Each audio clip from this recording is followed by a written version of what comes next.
watching someone win a competition versus being able to talk to the person that won the competition, it's game changing. I got to talk to Gary Jones, who won the Grand Imaging Awards and got the $10,000 prize. Yes, I'm telling you, the man has so much history in photography from when he used to shoot film through his whole process of being this award winning photographer.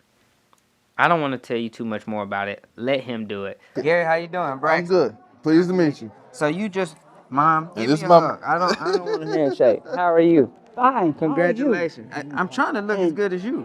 You all right. I'm all right. Yes, sir. I'm a yeah. So you just won that.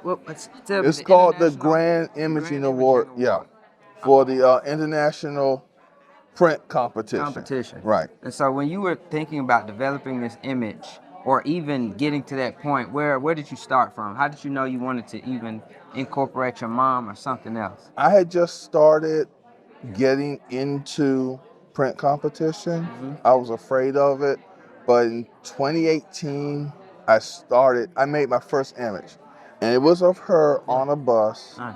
but it didn't work out too well, and I got a score of 79. I was like, this is my first time, I'm cool. Can you tell me about the scoring process? Okay, Where would a 79 rank compared to this year? to merit, okay, this is through the state PPAs. Okay. To merit, you have to score 80 or better on any image. Okay. Then if you want to take that image to the national level, which is where I took it, they have what they call the merit image review, Okay. which you enter the image and they score it in their own way and let you know did it merit or not. Her image merited. Also got the there's another little award that I don't have on me right now because I haven't got it. Image Excellence Award. Okay. That I got, and you'll get a pin to Nice. go on your lanyard. And so what happened after that, IPC, which is the International Print Congress, moved to a different type of system where they separated the merits from the actual contest. Okay. Because under the old system, you only had one chance a year to get your merits towards your degree, to your PPA degree. Okay. So they separated them. So you have to get merits within getting your certified professional photographer. No, the certified professional photographer is a different program. But if you want to get your master's degree, you have to earn so many merits in your discipline. Okay. Now, like I'm going for my master's of photography, so I have to get 13 credits in print competition, 13 merits in print competition, 12 in service. I have like 42 merits to my name right now. So I have plenty of service merits. I have to get the actual merits towards my degree. So this is a part of that process. So after I got my Image Excellence Award, then the IPC came up. I entered that one image. Okay. Now, it was chosen out of 1,600 images to be in the top 500. And then out of those 500, there was 16 categories. And it was set up like the NCAA. When it first came in, I was in the round of 32. When they had the voting Saturday, it moved to the round of 16, then to the round of 8, then to the final 4. That was all on Saturday. Monday night was the final 4, and I made it through the final 4, and I got the small trophy. That means I got the image. I won in my category, which was natural portrait. Okay. Now, there's 16 categories. So now my one image got to go against the other 15. So what they did, they bring them up at the same time. The judges score them. And then they score them by way of dots. And then the MC will say, and the winner is, and then you see the dots come up next to the picture. So it's 5 judges.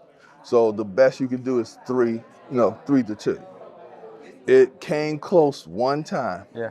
It went up against an image called Piano Man, and it scored 3-2. And I was kind of fearful of the image because it was a black and white. I It was was an older nervous person. about that one. Yeah, that one almost took it down. Yeah. And then it kept going up, and then when it came to the father and baby, I heard the crowd go, ooh, with the two came together.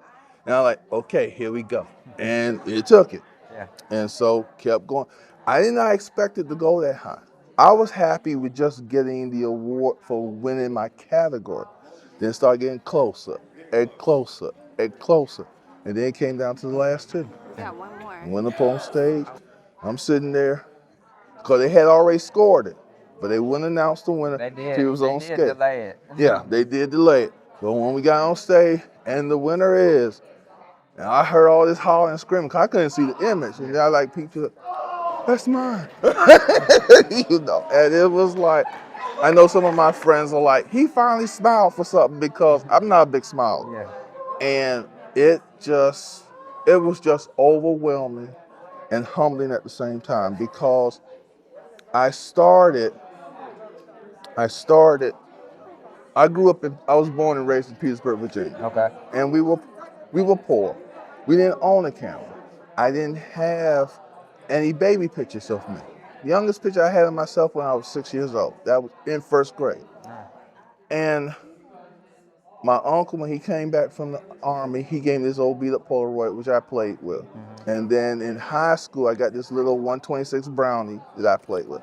But when I became a senior, I told my mother I wanted a nice camera to take on my senior class trip. So we went to Montgomery Ward. She bought me a Pentax K1000. That camera started this journey. And so I've been shooting for over 40 years. Sometimes I mentor whenever a person wants to be mentored. I have my friend Constance, she's here. She's my mentee. I've been mentoring her for years. I teach when I can. You know, I'm open to helping anybody in photography. A lot of people say it's a passion. It's not a passion. It's a love for me. You know, I almost eat, sleep, drink photography on a constant basis. And even today, I just bought me another Hasselblad, which is an old film camera. I still shoot film. I love shooting film. I love the feeling of film. And I tell people, if you want to really learn photography, shoot film first. Digital is all right. You can see the image quickly, but film makes you feel it. Well, with that being said, we're gonna have to I got a film camera with me. We're gonna have to get a picture of us before we go. Okay. All right. No problem. Thanks, Gary. You I quite- enjoyed that. You quite well.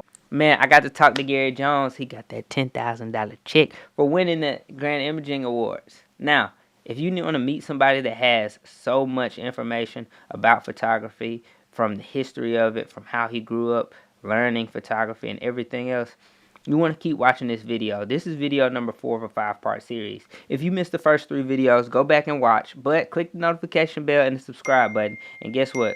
You'll be updated when the next videos come out. Let's get back to it, Gary. My mother, single parent. I was born in Petersburg, Virginia, to a single parent. My mother and my grandmother raised me, and so my mother worked as a waitress in former Fort Lee, and my grandmother worked as a domestic during the day. And I grew up in a relatively Christian household. And in Petersburg, like I said, we was raised in a poor neighborhood, in a section called Blandford.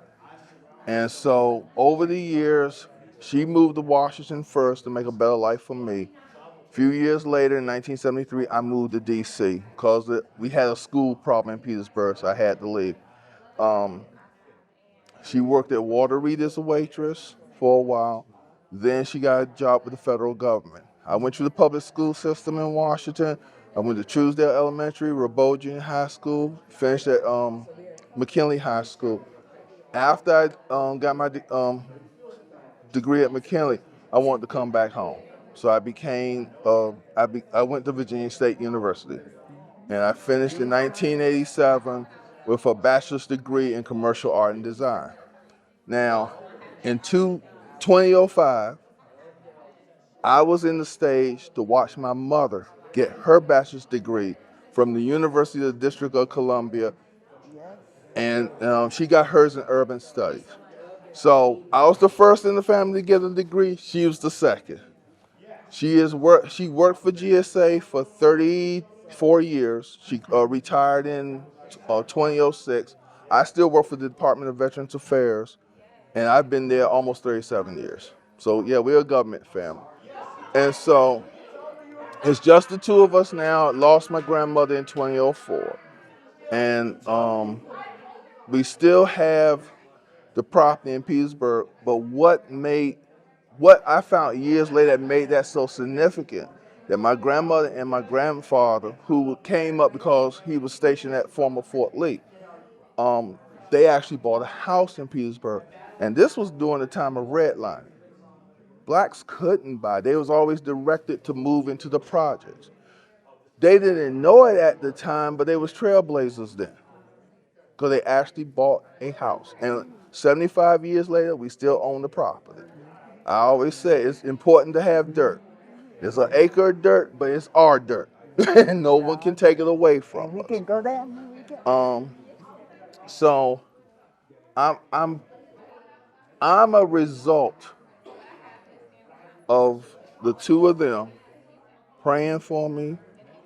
My mother never had to visit me in the police station. You know, I've always did the best. Now, she's getting older. Her health is not 100%. So it's my turn to take care of her. And as long as I'm physically able, she's not going to a home. She's not going. We're country folk. I'm a Virginian. She's a Georgian. We're country folk. We look out for each other. I just not going to throw her away in some home and say bye. I will stay with her until I can't do it no more. So I'm extremely proud of this woman. And Because I am so proud. I am really proud of him too. He stuck with me, my mother. When I was in college, he would do for her, and when I got out, he was there for me too. so, and another quick story. In 2005, I ran into some bad luck and had to file for bankruptcy. During that time, I had a little geo tracker, which was on its last legs. Cause I did a trip on Route 66, because I wanted to see that. I asked my lawyer at the time, what I'm going to do, my truck's going away. And he said, oh, go buy a hoopty somewhere. I told my mother that she had a TSP account, which is like the federal government's 401k. She gave me 25 grand and said, get what you need. I bought a Honda Element. I still have that truck today at 19 years old. And whatever she wants to go with it, that's happening. It's her truck. She had enough, and I asked her why, at my age at the time, why would you give me money? Because, I'm in my 40s. She said, I see what you do and I see you struggle. And as long as you do what you do, I'm going to support you 100%. And she has. She's here because of that. She supports me. And so, like I said, we family. It's just the two of us left, but we still family. And whatever she needs, whatever I can do, is done. Period. Thank you. And he is a beautiful young man. I stuck with him. I had my mother there with me, but I went to college where he went. And I would Yeah, help him. she did do 2.5 years at Virginia State when it was still Virginia State College, but she didn't finish. But years later, she finished at another university. It has been a great. And if I found out if we kind of people stick together, maybe it might not be this fall here, but you could come back up. So that's what I'm so thankful for him, thankful for me. So he got his degree. Now, And she has hers. Thank you. you can